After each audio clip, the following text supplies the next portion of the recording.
Hey guys, welcome back. I know it's been a while since I've got to do kind of like a one-on-one video, and I've just been really busy with some work and stuff. If you guys have been watching the Project Life videos, I hope you guys are getting something out of that. Those are still coming.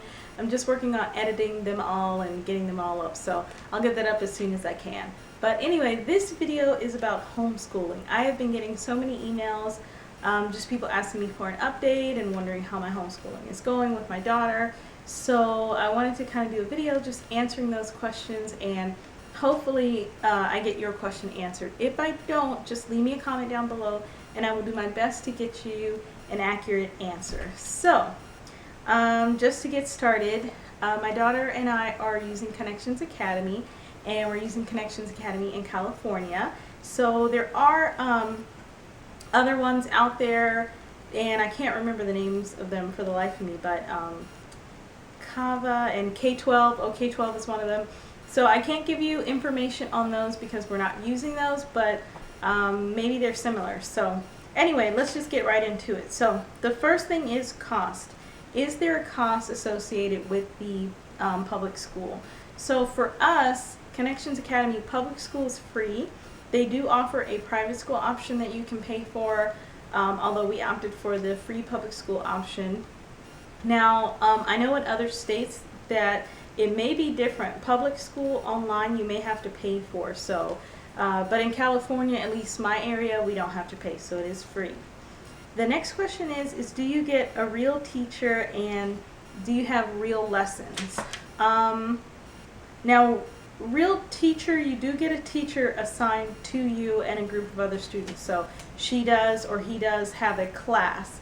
The real lessons, I think you mean live lessons, and we do get a couple of those. So that's kind of like a big online chat room where the teacher can actually talk, but everyone else is silent, but you can kind of type to give your input. But she'll do lessons teaching math or reading a story, doing language arts, and the kids will respond by typing in their answers, or the parent will type in for them, if your kid types a little bit slower, or is younger, because my daughter's in kindergarten, so yeah, she types slow.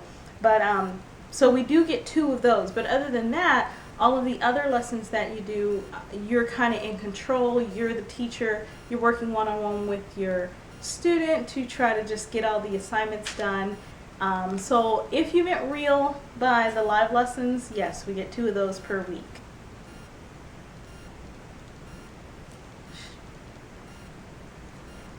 Okay, so the next question is do you go on field trips? So there are field trips. We had one scheduled earlier in the year.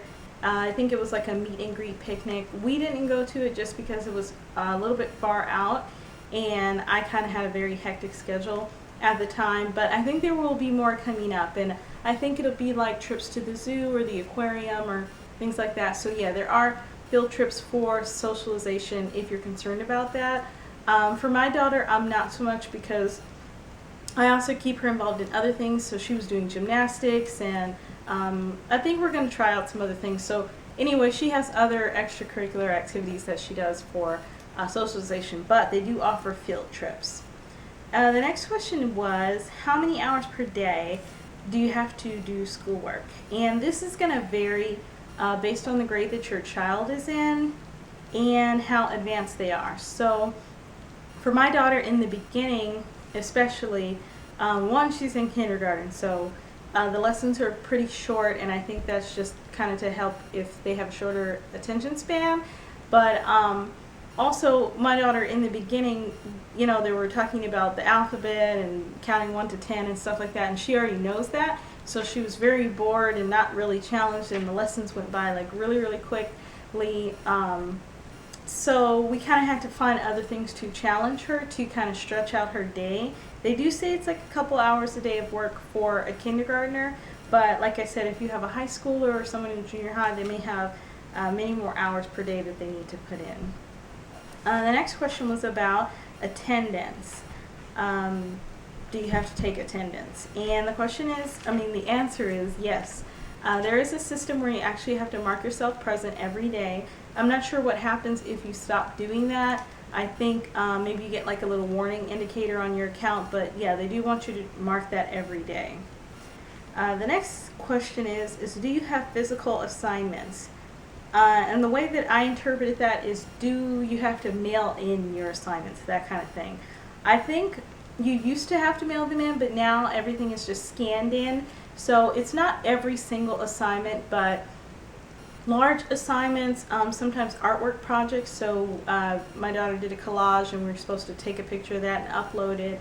Or when they do chapter tests, you're supposed to rip it out of the book and scan it in and send that over to the teacher. So yeah, you do have to actually submit some work.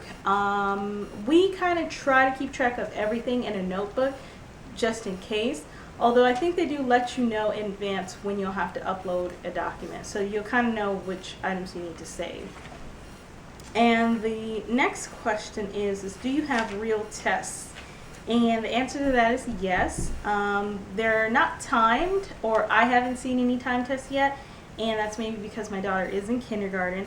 But you do have actual tests where they kind of want them to sit down and do it on their own, just so you can kind of gauge how advanced they are or how they're progressing, that kind of thing. So they do have tests, and those include written ones that are in the book that you have to scan in, and then there's also tests that you take online like quizzes, so they have that as well. The next question says do you have to take PE? And the answer is yes. There are days where they will ask you to log the activity that your child has done. Obviously, like I said, my daughter's involved in activities, so I don't worry about PE. She's fine there. And then the last question is do you have a strict schedule?